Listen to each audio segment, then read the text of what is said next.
कहानी एक लड़की की।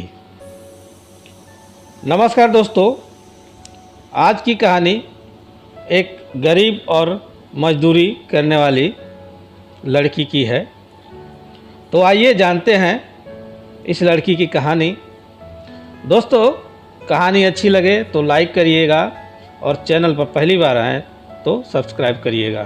तो चलिए शुरू करते हैं कहानी। आज दुनिया के बारे में आप लोगों को समझाती हूँ। लड़की कह रही है, एक लड़की गरीब थी, उसकी भी कहानी अजीब थी। माँ बाप बीमार रहते थे और बीमारी का कष्ट सहते थे।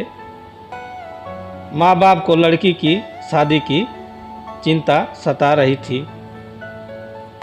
चिंता से माँ बाप की परेशानी और बढ़ती जा रही थी। लड़की दिन भर काम करती और माँ बाप छोटे भाई का पेट भरती थी। माँ बाप को जब परेशान देखती तो लड़की उनसे परेशानी का कारण पूछती। तब जाहिर करते माँ बाप की तेरे ब्याह की चिंता बताते और पिता कहता है कि धिक्कार है, नहीं कर पा रहा हूँ कुछ, मैं ऐसा पिता हूँ। लेकिन लड़की बोलती चिंता मत कीजिए, सब कुछ भूल जाइए, नहीं करना है मुझे ब्याह, कृपा करेंगे हम पर आप लोग। अल्लाह से मैं यही मांगती जीवन भर आप लोगों के साथ रहूं, हमेशा आप लोगों की सेवा करते रहूं।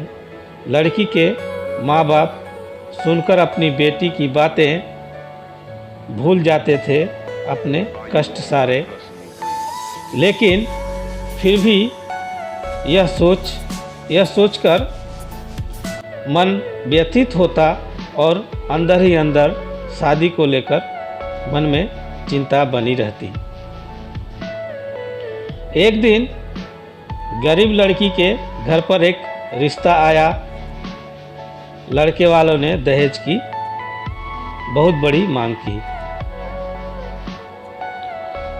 सुनकर लड़के के घर वालों की बातें लड़की के पिता सोच में पड़ गए, शादी कैसे करें, कुछ समझ में नहीं आ रहा था।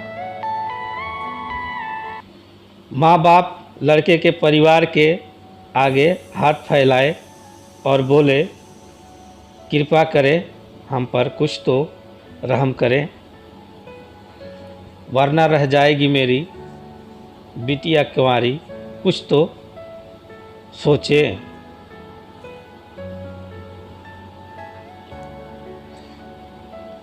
लड़के वाले अकड़कर बोले, फिर से अपना मुंह खोला तो बेटी तुम्हारी बैठी रहेगी, तुम्हारे घर दिखती है बहुत कामकाज वाली, इसको देखकर हम दहेज ना लें, पर दुनिया के रीति रिवाज को हम भी ग्रहण करते अगर हम दहेज नहीं लेंगे तो दुनिया वाले क्या कहेंगे। दहेज का काम दहेज कम कर देते हैं, दुनिया की रीति से थोड़ा हट जाते हैं। 5 लाख की जगह 2 लाख दे दो, हमारी विडंबना को भी समझो। किसी तरह माँ पैसे जुटाई, माँ अपना मंगलसूत्र गिरवी रखाई सुनार के पास। लड़की को जब यह पता चला वह बहुत ही गुस्साई, पर सब भगवान की ही माया है, कहीं धूप तो कहीं छाया है। आखिर आ ही गया दिन शादी का, आज से ही शुरू हो गया दिन लड़की के ज़िंदगी में बर्बादी का। शादी करके ससुराल चली आई लड़की, आँख में आंसू एवं दिल में माँ बाप के सपने सजोए। बेटी के जाने के बाद सोचा उस परिवार पर क्या बीता होगा जिस घर में साक्षात लक्ष्मी ने अवतार ली हुई थी। ब्याह कर बेटी ससुराल आई, उसको देखते ही सास गुस्साई, शायद सास को बहुत सारे सामानों की आशा थी। यह सब सोचना उस लड़की के सास व्यर्थ हो गया। लड़की के साथ व्यर्थ हो गया। लड़की के ससुर थोड़े अच्छे थे, मन के सच्चे थे, बेटी की तरह प्यार देते, लेकिन अपनी पत्नी के आगे कुछ नहीं कह पाते। लड़की के घरवाले उससे बहुत काम कराते थे, नौकरानी के जैसे एक पर एक काम देते जाते, लेकिन पति बहुत प्यार करता था, पर माँ के सामने कैसे नाम लेता। एक दिन यह पता चला कि बहू माँ बनने वाली है, जो कि इन परिस्थितियों में भी परिवार पर लुटा रही थी। जहाँ सास को जब यह पता चला तो खुशी का उसके ठिकाना न रहा और करने लगी अब बहू पर रहम और नफरत थोड़ा कम करने लगी और सोचने लगी, जब मेरी बहू को लड़का होगा, यह मेरा प्यारा पोता होगा, वह मेरा प्यारा पोता होगा। पूरे परिवार को बच्चे की लालसा थी, लड़का होगा, यही सबको आशा थी। लेकिन माँ बन गई वह लड़की बेचारी। किस्मत ने सबके अरमानों पर पानी फेर दिया। उस बहू ने एक सुंदर सी बेटी को जन्म दिया। बच्ची का उस दुनिया में आगमन हुआ। घृणा करने लगे सब, उसे नफरत करने लगे। देखते ही देखते बदल गया पति ससुर का व्यवहार। वह लोग भी करने लगे माँ के साथ दुर्व्यवहार। इसमें भला लड़की की क्या गलती थी? आखिर यह दुनिया लड़के लड़कियों में भेद क्यों करती है? जुल्म ढा रहे थे माँ पर, वहाँ शैतान के सिवा कहीं नहीं दिख रहा था इनमें से इंसान। वह लोग माँ पर इतना जुल्म ढाए, दिन रात माँ बेटी दोनों को सताए। जुल्म सहते सहते मर गई माँ बेचारी, भूलकर अपनी बेटी और सारी दुनिया को। मरते वक्त भी माँ को यह हो रहा था एहसास, करके जा रही अकेली अपनी बेटी को छोड़कर उसका साथ। खुश हो गए परिवार वाले, चिंता सता रही थी कि इस लड़की को कैसे पालें। सब सोचे इसको भी मार देते हैं, इसको भी भगवान के पास भेज देते हैं। सब बोले इसे कौन मारेगा, कौन पाप का भागीदार बनेगा। यह जिम्मेदारी सास पर आई। उसने अपनी कथा सुनाई। मैं तो इस उम्र में हूँ, भगवान की भगत नहीं कर सकती हूँ इस बच्ची का कत्ल। दूसरी बारी ससुर की थी, उसने भी मना कर दिया।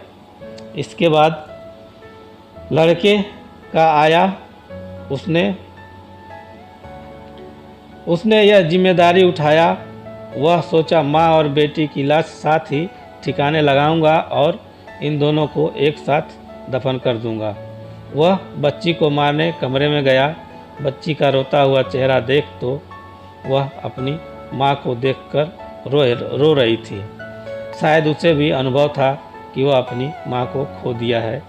यह देखकर पिता का दिल पिघल गया और वह बच्ची का चेहरा देखा तो सोचा कि किसे दे रहा हूँ मैं धोखा, इस बच्ची का क्या कसूर है? आखिर यह भी किस्मत के आगे मजबूर है। बेटी को गोद में उठाया, माँ की लाश को दफनाया। घर आकर वह भड़का, बिजली की तरह माँ बाप पर कड़का।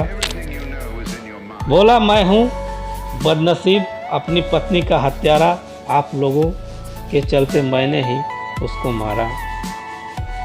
माँ अब आप ही बताइए, खुद भी समझ जाइए, यदि मैं लड़की होता तो आपके साथ भी ऐसा होता।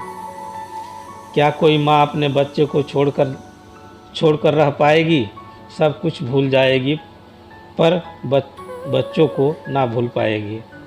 पूरे परिवार को एहसास हुआ, सबको अपनी किए पर पश्चाताप हुआ और फिर सबने मिलकर सोचा बच्ची को देंगे खूब प्यार, खूब शिक्षा पाप कम करने के लिए गरीबों को भी दिया करेंगे भिक्षा। बच्ची जब बड़ी हुई सबसे पहले वह पापा कही। पिता को यह सुनकर अच्छा लगा, इस बेटी की बात सच्ची लगी। फिर भी पूरे परिवार को अफसोस था कि कितना गंदा उस समय हमारी सोच थी।